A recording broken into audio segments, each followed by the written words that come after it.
Film की कहानी जब चालू होती है तो तब से ही शुरू हो जाता है कि इस सीन में है क्या, उसकी आखिरी तक सच्चाई मालूम ही नहीं पड़ती है। तो चलिए इस मूवी को देखते हैं। आपने ये मूवी हॉलीवुड की कभी देखी नहीं होगी, इस मूवी को आप पूरा देखना, कमेंट्स जरूर करना, लाइक भी करना, शेयर भी करना। चलिए इस कहानी को आप देखते हैं। कहानी की शुरुआत होती है एक घने जंगल को दिखाते हुए। एक आदमी पागलों की तरह भाग रहा था, इस उम्मीद में कि शायद उसे इस जंगल से भाग निकलने का कोई रास्ता मिल जाए। लेकिन ये जंगल इतना घना था कि यहाँ से बाहर जाने का कोई रास्ता नहीं नजर आ रहा था। ये आदमी सूरज को देखते हुए आगे बढ़ता है, लेकिन अब सूरज भी धीरे धीरे ढल रहा था। मगर इस आदमी ने भागना नहीं छोड़ा। भागते भागते एक पॉइंट आया जहाँ एक बोर्ड पर लिखा हुआ था पॉइंट ऑफ नो रिटर्न, यानी वहाँ से कोई वापस नहीं जा सकता। साथ ही इस बोर्ड पर नंबर 108B लिखा हुआ था। ये देखकर वो और भी ज्यादा परेशान हो जाता है। धीरे धीरे अंधेरा और बढ़ने लगा और पूरे जंगल में एक अजीब सा खौफ फैल गया। तभी अचानक एकदम से सारे परिंदे उड़कर वहाँ से चले जाते हैं। इस आदमी के कई मील के सफर के बाद भी उसे पूरे जंगल में कोई भी एक जंगली जानवर नहीं दिखाई दिया। न जाने ऐसा क्या था जिसे जंगली जानवर भी डर रहे थे। डर के मारे वह आदमी और भी तेजी से भागने लगा। लेकिन कई घंटों का सफर करने के बाद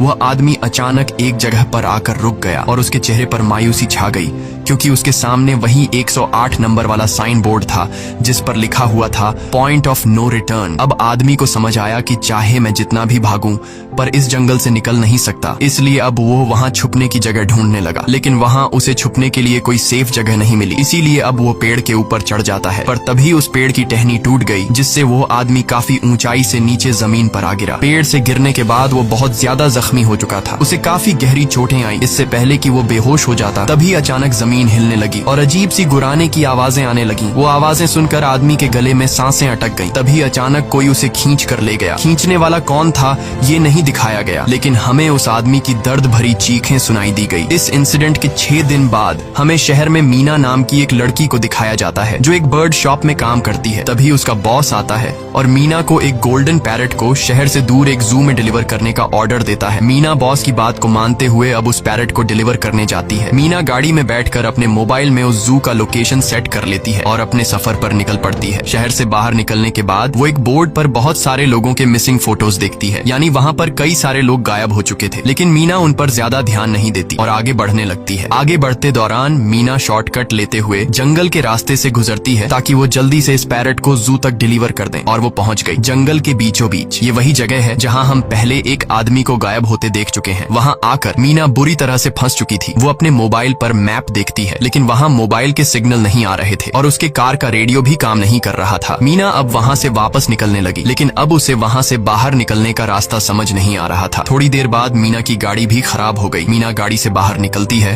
और उसे सामने लगा हुआ वही पॉइंट ऑफ नो रिटर्न वाला बोर्ड दिखाई देता है। मीना को कुछ समझ नहीं आता, इसीलिए वो पैरट के पिंजरे को हाथ में लेकर आसपास मदद ढूंढने आगे चली जाती है, लेकिन वहाँ आसपास किसी भी मदद का नामो निशान तक नहीं था। उसके बाद वो वापस उस जगह पर लौट आती है जहाँ उसने अपनी गाड़ी खड़ी की थी, लेकिन वहाँ से उसकी गाड़ी गायब हो चुकी थी। ये देखकर वो बहुत ज्यादा परेशान हुई। उसे लगा कि शायद वो उस जगह पर नहीं आई है जहाँ उसकी गाड़ी खड़ी थी, बल्कि ये किसी दूसरी जगह पर आ गई है और उसकी गाड़ी कहीं दूसरी जगह में खड़ी है, क्योंकि इस जंगल का हर एक पॉइंट एक ही जैसा दिखाई दे रहा था। अब अंधेरा भी गहरा होता जा रहा था। एकदम से पहले की तरह ही सभी परिंदे इन पेड़ों से उड़ जाते हैं। मीना को अब डर लगने लगा था, क्योंकि जमीन भी जोर जोर से हिल रही थी। मीना को वहाँ आसपास किसी के होने का एहसास होता है। तभी अचानक मीना को दूर किसी का साया नजर आया। मीना भागते हुए उसके पीछे आई, पर उसे वहाँ कोई भी नहीं मिला। तभी अचानक मीना को एक बूढ़ी औरत भागते हुए दिखाई दी। मीना भी दौड़कर उसका पीछा करने लगी। वो उससे मदद मांग रही थी, लेकिन वो औरत रुकती नहीं, तेजी से भागती रहती है। एक बार फिर मीना इस बूढ़ी औरत का पीछा करती है। अचानक वो बूढ़ी औरत फिर से गायब हो गई। मीना जब उसे ढूंढते हुए और आगे बढ़ी तो उसे दूर जंगल में एक बड़ा सा कमरा दिखाई दिया। वो बूढ़ी औरत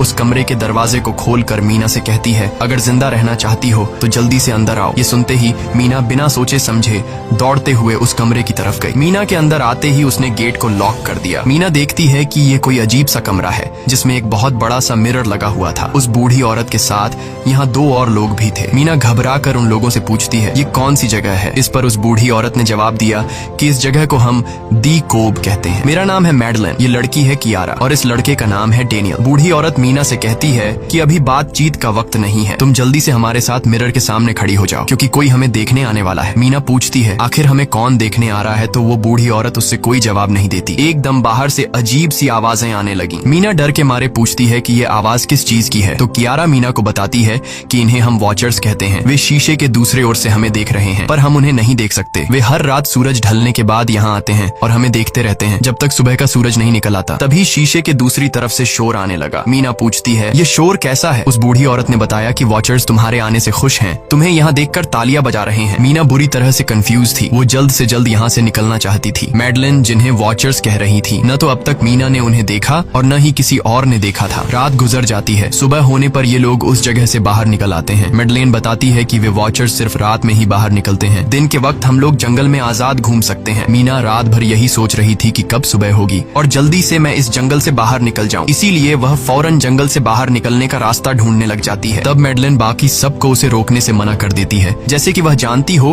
कि मीना इस जंगल से बाहर नहीं निकल सकती और वह जरूर वापस आएगी। बस मीना को जाते हुए मैडलिन बताती है कि तुम्हारा यह फैसला अच्छा नहीं है, इस जंगल से बाहर निकलने का कोई रास्ता नहीं है। रात होने से पहले हमें इस घर में वापस आना पड़ता है, अगर तुम लेट हो गई तो तुम अपनी जान से हाथ धो बैठोगी। मीना किसी की बात नहीं सुनती और अपने पैरट को लेते हुए तेजी से आगे बढ़ती है। थोड़ा सा आगे बढ़ने पर उसे वहीं पॉइंट ऑफ नो रिटर्न वाला साइन दिखाई देता है। उसे देखकर वो घबरा तो गई लेकिन उसने हिम्मत नहीं हारी और सूरज को देखकर सूरज की डायरेक्शन में आगे बढ़ती रही, पर जंगल से निकलने में कामयाब नहीं हो सकी। आगे चलकर रास्ता ही खत्म हो गया। मीना ने देखा कि वो एक पहाड़ के टॉप पर खड़ी है, जहाँ से आगे दूर दूर तक जंगल के सिवा कुछ भी नहीं था, इसीलिए वो मायूस होकर नीचे बैठ जाती है। तभी अचानक उसके कंधे पर किसी ने हाथ रखा। वो डर गई और जब उसने पीछे मुड़कर देखा तो वो बूढ़ी औरत मैडलिन थी। यहाँ मैडलिन उसे हौसला देती है और कहती है कि सिर्फ तुम ही नहीं जिसने यहाँ से निकलने की कोशिश की और हार गई, हम भी तुम्हारी तरह ही हार कर यहाँ रुके हैं। यहाँ से बाहर निकलने का कोई रास्ता नहीं, चलो मैं तुम्हें कुछ दिखाती हूँ। मैडलिन मीना को जंगल की तरफ लेकर जाती है। मैडलिन मीना से कहती है ये जंगल एक शिकारी है और हम सब उसका शिकार, अगर जिंदा रहना चाहती हो तो हमारे साथ ही रहो। मैडलिन उसे पॉइंट ऑफ नो रिटर्न वाले काफी सारे साइन बोर्ड दिखाती है जो कि जंगल के चारों तरफ गोल घेरे में लगे थे और उनके बीच में था उनका कमरा। मैडलिन बताती है कि ये हमारे घर से आधे दिन के फासले पर लगे हैं, अगर इसे आगे गई तो वापस लौटना मुश्किल हो जाएगा, इसलिए कभी भी यह तुम्हें नजर आए तो तुम इन्हें इग्नोर मत करना। मीना पूछती है ये सब किसने बनाया, तो वो जवाब देती है ये एक प्रोफेसर ने बनाया है, लेकिन अब तक उसे किसी ने देखा नहीं है। अब रात हो जाती है, ये लोग वापस उस घर के अंदर आ जाते हैं। हर रात वॉचर्स उन्हें देखने के लिए आते थे। आज कियारा नामी लड़की उनके सामने डांस करती है और कहती है ये सब उन्हें पसंद है। ऐसा नहीं था कि इन चारों को हर रात वॉचर्स के सामने खड़ा ही रहना पड़ता था, ये लोग जो चाहते वह कर सकते थे, बस ये लोग उनकी तरफ अपनी कमर नहीं कर सकते थे। ऐसा करने पर वो लोग बहुत ज्यादा गुस्सा हो जाते थे। रात में तो उन्हें सिर्फ वॉचर्स का मसला था, लेकिन दिन में भी उन्हें बहुत मुश्किलों का सामना करना पड़ता था। ये लोग जंगल से हर रोज अपना पेट भरने के लिए कुछ न कुछ शिकार करके लाते थे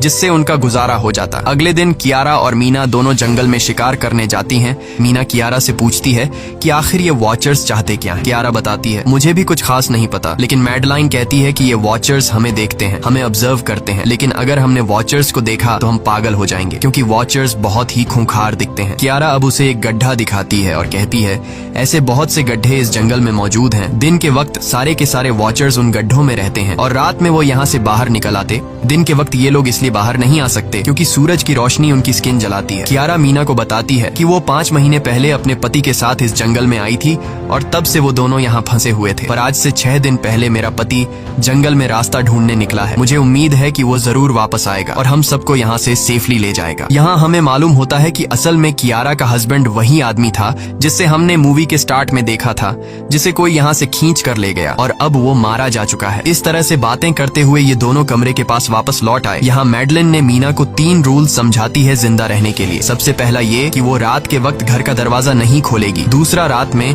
वो आईने की तरफ अपनी कमर नहीं करेगी और तीसरा ये कि दिन के वक्त वो उन गड्ढों के पास नहीं जाएगी और जितना हो सके रोशनी में रहेगी। जब तक तुम इन रूल्स को फॉलो करोगी तब तक तुम जिंदा रहोगी। लेकिन मीना को मैडलाइन की बातों पर बिल्कुल भी भरोसा नहीं होता। अब उस रात मीना इन वॉचर्स के बारे में जानना चाहती थी, इसीलिए वो शीशे के साथ कान लगाकर आवाजें सुनने की कोशिश करती है। जब उसे कुछ सुनाई नहीं देता तो मीना को मैडलिन की बताई गई वॉचर्स की बातें फेक लगने लगती हैं। इसलिए वह रूल्स को तोड़ते हुए अपनी कमर को शीशे की तरफ करके सो जाती है और ऐसा करने पर इन वॉचर्स को गुस्सा चढ़ जाता है। वो लोग जोर जोर से उस शीशे को मारने लग जाते हैं। शोर से मैडलाइन भी उठ जाती है और वह जल्दी से मीना को शीशे की तरफ खड़े रहने को कहती है और तब जाकर वो वॉचर्स का गुस्सा शांत होता है। यानी जब इंसान वॉचर्स को अपनी पीठ दिखाते हैं तो वह उसे खुद की इंसल्ट हार मानने लगते हैं। ये रात भी गुजर जाती है और अगले दिन मीना डेनियल के साथ शिकार पर निकलती है। वो डेनियल से पूछती है, क्या आज तक तुमने किसी वॉचर को देखा है? जिस पर डेनियल ने जवाब दिया कि मैंने भी आज तक वॉचर्स को नहीं देखा और जो भी वॉचर्स को देखता है वो जिंदा नहीं बच पाता। तब मीना डेनियल को समझाती है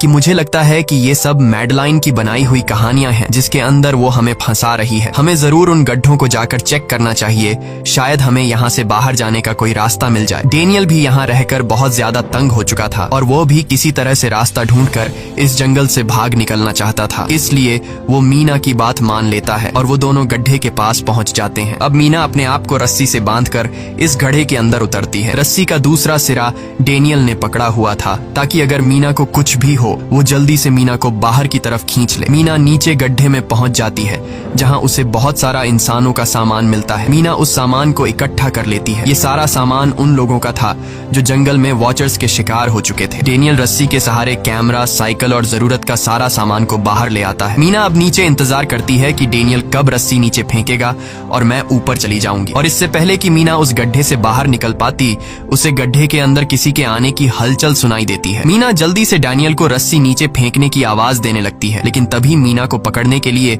एक वॉचर का हाथ बढ़ने लगता है। पर मीना धूप में खड़ी थी, इसलिए जब उस वॉचर के हाथ पर सूरज की रोशनी पड़ी तो उसका हाथ जलने लगा। इतने में डेनियल ने नीचे मीना के पास रस्सी फेंकी और मीना फौरन जल्दी से बाहर निकल आई। मीना पूरी तरह से डर गई थी। ये लोग उस सारे सामान को लेकर अपनी सेफ हाउस में आ गए, जहां मैडलिन ने उससे पूछा, ये सामान तुम्हें कहां से मिला? ये लोग झूठ बोल देते हैं कि ये सामान उन्हें इस जंगल से मिला। मैडलिन को इस जंगल में रहते हुए बहुत अरसा गुजर चुका था। वो जानती थी कि ये सामान उसे जंगल से नहीं बल्कि एक गड्ढे से मिला होगा। वो मीना से पूछती है, बताओ तुमने गड्ढे के अंदर क्या देखा? लेकिन मीना उसे कुछ नहीं बताती। ये लोग बहुत खुश थे कि आज रात ये लोग वॉचर्स को देख पाएंगे, क्योंकि मीना को गड्ढे के अंदर एक कैमरा मिला था। डेनियल किसी तरह जुगाड़ करके उस कैमरा को टीवी के साथ अटैच कर लेता है ताकि ये लोग भी टीवी पर वॉचर्स को देख पाएं। मैडलिन बार बार उन्हें समझाती है कि ये तुम लोग गलत कर रहे हो, लेकिन ये दोनों उसकी एक बात भी नहीं सुनते। आज रात ये लोग वॉचर्स के इंतजार में बैठे थे ताकि उन्हें वो देख पाए, लेकिन काफी रात होने के बावजूद भी आज कोई वॉचर उन्हें देखने नहीं आया और अब कुछ देर बाद उनके साथ कुछ अजीब सा होने वाला था। ये लोग बातचीत में मसरूफ थे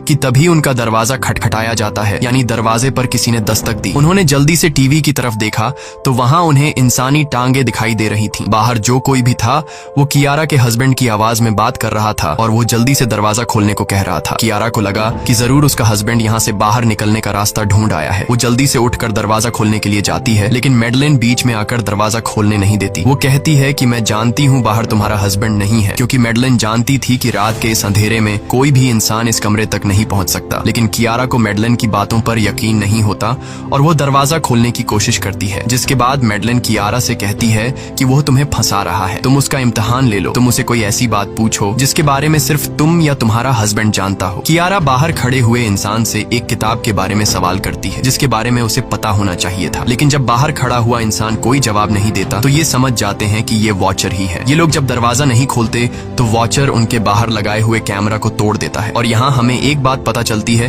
कि वॉचर्स इंसान के रूप में भी खुद को बदल सकते हैं। वॉचर्स उनकी इस हरकत पर बहुत ज्यादा गुस्सा हो गए थे। वे बहुत तेजी से शीशे को मारने लगे जिससे शीशे में एक बड़ा क्रैक भी आ जाता है, लेकिन यहाँ मैडलिन समझदारी दिखाते हुए सबको लाइन से शीशे की तरफ खड़ा कर देती है, जिससे वॉचर्स का गुस्सा थोड़ा बहुत ठंडा हो जाता है और वे वहाँ से चले जाते हैं। अब यहाँ मीना मैडलिन को बताती है कि हमने गड्ढे में से ये सारा सामान चुराया था। ये सुनकर मैडलिन बहुत ज्यादा गुस्सा हो जाती है कि तुम लोगों ने दूसरा रूल भी तोड़ दिया। अगली सुबह मैडलिन उस गड्ढे से लाया हुआ सारा सामान उठाकर वापस उसी गड्ढे में फेंक देती है, जिससे उन वॉचर्स का गुस्सा थोड़ा शांत हो जाता है। मगर अब इन लोगों को जंगल में बहुत ही ज्यादा अजीब चीजें दिखाई देना चालू हो गई थी और उसका सबसे ज्यादा असर डेनियल पर होता है। डेनियल अचानक बात बात पर बहुत ज्यादा गुस्सा करने लग जाता है। दूसरी तरफ कियारा, जिससे पहले उम्मीद थी कि उसका हस्बैंड जिंदा है और वो यहाँ आकर उसे यहाँ से बचा लेगा, लेकिन अब उसे पता चल चुका था कि उसका हस्बैंड अब वापस नहीं आएगा, जिसकी वजह से वह अंदर ही अंदर पूरी तरह से टूट चुकी थी और वो डिसाइड करती है कि वह वॉचर्स के इन गड्ढों में कूदकर अपनी जान दे देगी, क्योंकि अब उसके पास जीने की कोई वजह नहीं रही। वह ऐसा करने ही वाली होती है कि मीना आकर उसे बचा लेती है। इसी बीच हम देखते हैं कि डेनियल मैडलिन की तरफ अजीब तरह से देख रहा होता है और वह गुस्से में आकर मैडलिन को पेड़ के साथ बांध लेता है। डेनियल ने कहा कि अब मैं इस बुढ़िया के कोई रूल्स नहीं मानूंगा, अब यहाँ सिर्फ मेरी बात मानी मानी जाएगी। अब रात होने वाली थी, इसलिए डेनियल कमरे की तरफ भागा और कियारा भी उसके पीछे भागी, लेकिन मीना मैडलिन के पास आई और उसकी रस्सियां खोलने लगी। दूसरी तरफ डेनियल ने कियारा को लेकर कमरे का दरवाजा अंदर से बंद कर दिया और मीना और मैडलिन को बाहर वॉचर्स के लिए छोड़ दिया। मीना और मैडलिन डेनियल से दरवाजा खोलने के लिए गिड़गिड़ाते रहे। डेनियल से रिक्वेस्ट करते हैं कि प्लीज दरवाजा खोल दो, लेकिन डेनियल ने दरवाजा नहीं खोला। अब बाहर चारों तरफ अंधेरा छा गया और वॉचर्स के आने का टाइम हो गया, इसलिए अब मजबूरन उन्हें अपनी जान बचाने के लिए एक घने पेड़ के नीचे रहकर छिपना पड़ा। थोड़ी देर बाद उन्हें वॉचर्स की गुराने की आवाजें आने लगी। इस टाइम मीना और मैडलिन के साथ हमें भी उन वॉचर्स की एक झलक दिखाई जाती है। ये लोग लंबे, पतले और खतरनाक थे। सब अपने अपने गड्ढों से निकलकर इंसानों को देखने के लिए उस सेफ रूम तक पहुंचते हैं, और जब ये लोग देखते हैं कि मीना और मैडलिन वहां नहीं हैं, तो वो उनको खाने के लिए जंगल में ढूंढने लग जाते हैं। और जब ये वॉचर्स दूर जाते हैं तो मौके का फायदा उठाते हुए ये दोनों फिर से सेफ रूम तक आ जाते हैं और डैनियल से रो रो कर दरवाजा खोलने को कहते हैं। इस बार डैनियल के दिल में रहम जाग जाता है और वो उनके लिए दरवाजा खोल लेता है। अब अंदर जाने के बाद पहले तो मैडलिन डैनियल पर गुस्सा करती है और फिर इन सबको शीशे के सामने खड़ा करके वॉचर्स के बारे में कुछ बातें बताती है। मैडलिन ने कहा कि अब तक हम बहुत से रूल्स तोड़ चुके हैं, इसलिए मुझे नहीं लगता कि इस बार वॉचर्स हमें माफ करेंगे। मैं तुम लोगों को वॉचर्स के बारे में कुछ सच्चाई बताना चाहती हूँ। दरअसल मैं जब यहाँ पहली बार आई थी तो मैंने कुछ ऐसा देखा जिससे मेरे होश उड़ गए। मैंने अपना ही एक डुप्लीकेट देखा। असल में वो एक वॉचर था जो मेरा रूप लेने की कोशिश कर रहा था। हालांकि उसकी आंखें और बाल बिल्कुल परफेक्ट नहीं थे। मीना ने पूछा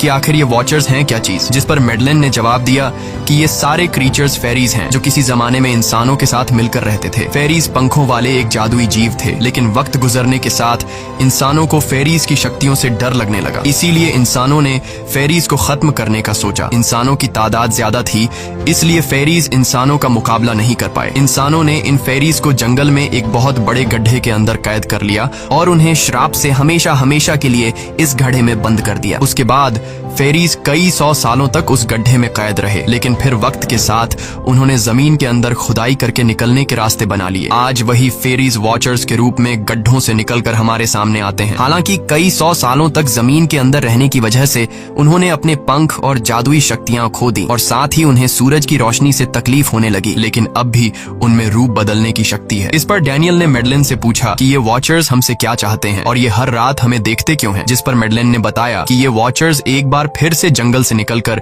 इंसानों के बीच रहना चाहते हैं, लेकिन अपने असली रूप में ये इंसानों के बीच नहीं रह सकते। इसीलिए उन्होंने हमें यहाँ रखा हुआ है ताकि हमें देखकर हमारा रूप ले सकें और हमसे आज के दौर के तौर तरीके सीखकर इंसानों के बीच रह सकें। मैडलिन ये सब बातें बता ही रही थी कि अचानक सभी वॉचर्स वापस लौट आए और जब वॉचर्स को पता चलता है कि मैडलिन और मीना वापस अपने कमरे में आ गए हैं तो वो सब गुस्से से भड़क उठे और दरवाजा तोड़ने की कोशिश करने लगे। इन चारों ने टेबल को खींचकर दरवाजे के सामने रख दिया ताकि दरवाजा वॉचर्स तोड़ न सके, लेकिन वॉचर्स की ताकत काफी ज्यादा थी और इन चारों को पता चल चुका था कि जल्द ही वॉचर्स अंदर आ जाएंगे और उन्हें मौत अपनी आंखों के सामने दिखाई दे रही थी। तभी उन्होंने देखा कि टेबल को घसीटकर दरवाजे तक ले जाने की वजह से कारपेट पलट गई है। जब उन्होंने कारपेट हटाया तो उन्हें नीचे एक बड़ा लोहे का गेट नजर आया। उन्होंने जल्दी से गेट खोला तो उन्हें पता लगा कि नीचे एक बहुत बड़ा बंकर है। ये लोग जल्दी से उस बंकर के अंदर घुस गए और ऊपर से लोहे का गेट बंद कर दिया। ये लोग इस बात को लेकर परेशान थे कि ये बंकर यहाँ पर मौजूद था और इन लोगों को पता भी नहीं चला। इस बंकर के नीचे बहुत फैसिलिटीज थी, हजारों दिन का खाना, एक कंप्यूटर और भी बहुत सारा जरूरत का सामान रखा था। मीना जानना चाहती थी कि आखिर ये जगह किसने बनाई, इसीलिए वो उस कंप्यूटर को ऑन कर लेती है। उस कंप्यूटर में बहुत सारा डेटा सेफ था, जिसे खोलने पर उन्हें पता चलता है कि ये सारी जगह प्रोफेसर मार्टिन ने बनाई थी। असल में प्रोफेसर को इन क्रीचर्स के बारे में पता था। वो इन वॉचर्स पर रिसर्च करना चाहता था, इसीलिए उसने ये बंकर बनाया था। पैसों का लालच देकर वो दूसरे इंसानों को काम के लिए यहाँ लेकर आता था और रात के वक्त मजदूरों को ऊपर कमरे में छोड़कर खुद यहाँ आकर छुप जाता था और वो वॉचर्स फिर उन इंसानों को खा जाया करते थे। अगली वीडियो में डॉक्टर मार्टिन बताते हैं कि उनकी रिसर्च के दौरान उन्हें एक सबसे अलग फेरी मिली जो रोशनी में भी उन गड्ढों से बाहर आ सकती थी। डॉक्टर बताता है कि उस वॉचर ने एक बच्ची का बिल्कुल परफेक्ट रूप ले लिया था जिसे कोई पहचान नहीं सकता था। वो बहुत अच्छी थी, उसने डॉक्टर मार्टिन को मारा नहीं। डॉक्टर मार्टिन उसे यहाँ ले आया। तभी प्रोफेसर ने कैमरा को दूसरी तरफ मोड़ा। तब उन्होंने देखा कि प्रोफेसर ने उस उस छोटी सी बच्ची के रूप में आए वो क्रीचर को पिंजरे में कैद कर लिया है। पता नहीं डॉक्टर उसके साथ कौन सा एक्सपेरिमेंट करने वाला था। उस कंप्यूटर में बहुत सी वीडियोस थी और हर वीडियो में कुछ न कुछ बताया हुआ था। मीना बस ये जानना चाहती थी कि आखिर में क्या हुआ, इसीलिए वो सबसे आखिरी वीडियो प्ले करती है जिसमें वह देखती है कि प्रोफेसर खुद को और उस फेरी को मारने वाले हैं। मरने से पहले वह इस जंगल में फंसे हुए लोगों के लिए यहाँ से निकलने का रास्ता बता देता है और कहता है कि शाम में जिस डायरेक्शन में परिंदे भागते हैं उस डायरेक्शन में भागने से वे लोग इस जंगल से निकल सकते हैं। उसने इस रिकॉर्डिंग मैसेज में कहा था कि अगर कोई इस जंगल से निकलने में कामयाब हो गया तो यूनिवर्सिटी में जाकर मेरी सारी रिसर्च तबाह कर देना। मैंने यहाँ आकर बहुत बड़ी गलती कर दी। उसके बाद प्रोफेसर ऊपर चले गए और फिर 2 गोलियों की आवाज आई जिससे उन्हें समझ आया कि प्रोफेसर ने पहले उस फेरी को मारा और फिर खुद को गोली मार दी। आज रात ये चारों बहुत खुश थे क्योंकि उन्हें इस जंगल से जान छुड़ाने का रास्ता मिल गया था। अगली सुबह सभी लोग अब बंकर से बाहर निकलते हैं तो देखते हैं कि उनका सेफ हाउस उन वॉचर्स ने पूरी तरह तबाह कर दिया है और आज के दिन उन्हें लाजमी इस जंगल से निकलना होगा वरना ये लोग मारे जाएंगे क्योंकि रात को अब उनके पास छिपने के लिए कमरा भी नहीं बचा था। ये लोग अब यहाँ जंगल से निकलने के रास्ते में बढ़ने लगते हैं। वो परिंदे जिनके बारे में प्रोफेसर बता रहे थे वे तो शाम को उड़ने वाले थे लेकिन उन्हें शाम होने से पहले जंगल से बाहर निकलना था, इसलिए मीना अपने पास मौजूद पैरट को आजाद कर देती है। जिस डायरेक्शन में वह उड़ता है उसी डायरेक्शन में ये लोग चलने लग जाते हैं। चलते हुए रास्ते में ही उन्हें एक कब्र मिली। मैडेलिन उस कब्र को देखकर बताती है कि एक वक्त था जब ये लोग इंसानों के साथ रहते थे लेकिन इंसानों ने उनके साथ बहुत बुरा किया, धोखा किया और उन्हें यहाँ जंगलों में फंसाकर खुद चले गए। कई घंटे सफर करने के बाद ये लोग एक नदी के पास पहुंच गए। वहाँ उन्हें प्रोफेसर का एक बोट मिला जिसको देखकर ये लोग बहुत खुश हुए लेकिन उनकी खुशी अब कुछ ही देर की मेहमान थी क्योंकि अब अंधेरा हो चुका था और वॉचर्स के आने का वक्त हो गया था। उससे पहले कि ये लोग डॉक्टर मार्टिन की बोट में बैठकर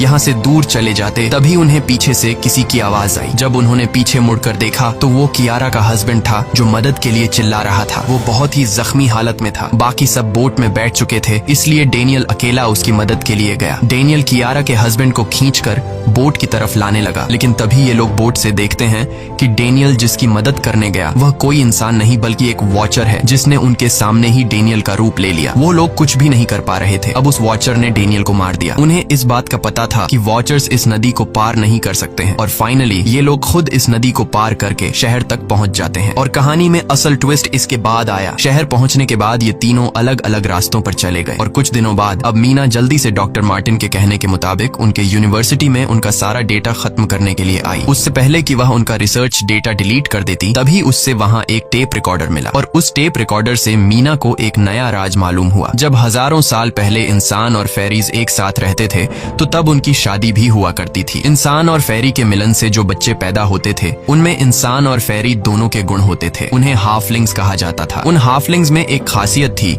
कि वे रूप बदलने में इतने माहिर होते थे कि वे किसी मरे हुए इंसान का रूप भी बदल सकते थे। प्रोफेसर का मानना था कि जब इंसानों ने फेरीज को जंगल के अंदर गढ़ों में कैद कर लिया था तब हाफलिंग इंसानों के बीच अपना रूप बदलकर चुपके से रहने लगे और वो आज भी किसी न किसी रूप में इंसानों के बीच मौजूद है। मीना जब प्रोफेसर के ऑफिस में आई और वहाँ पर जांचबीन करने लगी तो वहाँ उसके हाथ कुछ ऐसी तस्वीरें लगी जिसने उसके होश उड़ा दिए। उसने देखा कि तस्वीर में जो प्रोफेसर के साथ लेडी खड़ी है वो कोई और नहीं बल्कि मैडेलिन है और असल में मैडेलिन प्रोफेसर की वाइफ है। वो कंफ्यूज हो जाती है कि मैडेलिन ने उसे यह बातें क्यों नहीं बताई। इस भारी कंफ्यूजन को शेयर करने के लिए वो कियारा के पास आती है और उसे बताती है कि जिस मैडेलिन से हम जंगल में मिले थे वो असल में प्रोफेसर मार्टिन की वाइफ है लेकिन उसने हमें यह सच्चाई इसलिए नहीं बताई क्योंकि वो खुद एक इंसान नहीं बल्कि एक रूप बदलने वाली फेरी थी। मैंने जब रिसर्च किया तो मुझे पता चला कि काफी साल पहले प्रोफेसर की वाइफ मैडेलिन कैंसर की वजह से मर गई थी। ये सुनकर कियारा कहती है कि फिर वो मैडेलिन कौन थी जो इतने समय से हमारे साथ थी। इस पर मीना कहती है मुझे सब समझ आ रहा है। दरअसल प्रोफेसर अपनी वाइफ के मरने से बहुत दुखी थे और उसे हर हाल में वापस पाना चाहते थे और जब प्रोफेसर को इन रूप बदलने वाली फेरीज के बारे में पता चला तो प्रोफेसर ने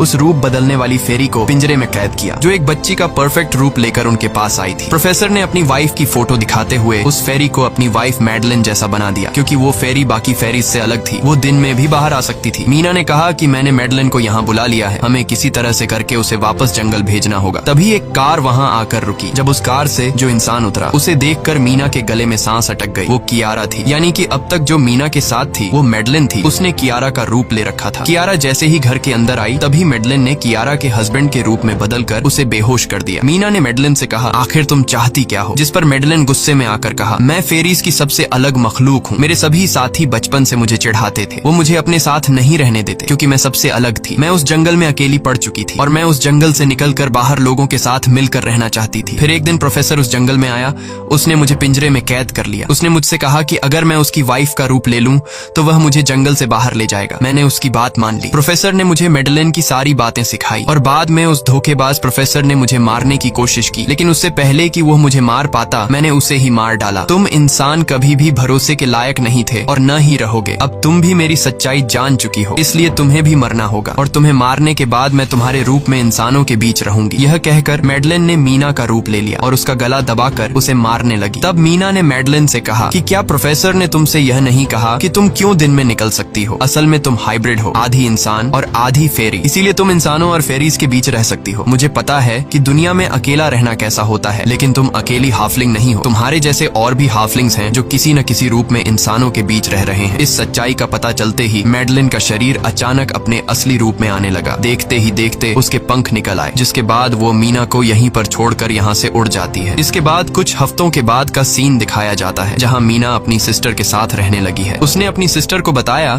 कि शायद वो फेरी अभी भी मेरा पीछा कर रही है। तब मीना की सिस्टर उसे कहती है कि तुम डरो मत, ऐसा कुछ नहीं है। और कहानी के एंड में हम एक छोटी बच्ची को देखते हैं जो कि उस वक्त मीना के घर के नीचे खड़ी थी। ये कोई और नहीं बल्कि मेडलिन थी, जो अब उनके दुनिया में उस रूप में रह रही है। और इसी के साथ ये कहानी खत्म हो जाती है। और आप लाइक करें, शेयर करें, कमेंट्स करें और सब्सक्राइब करना ना भूलें।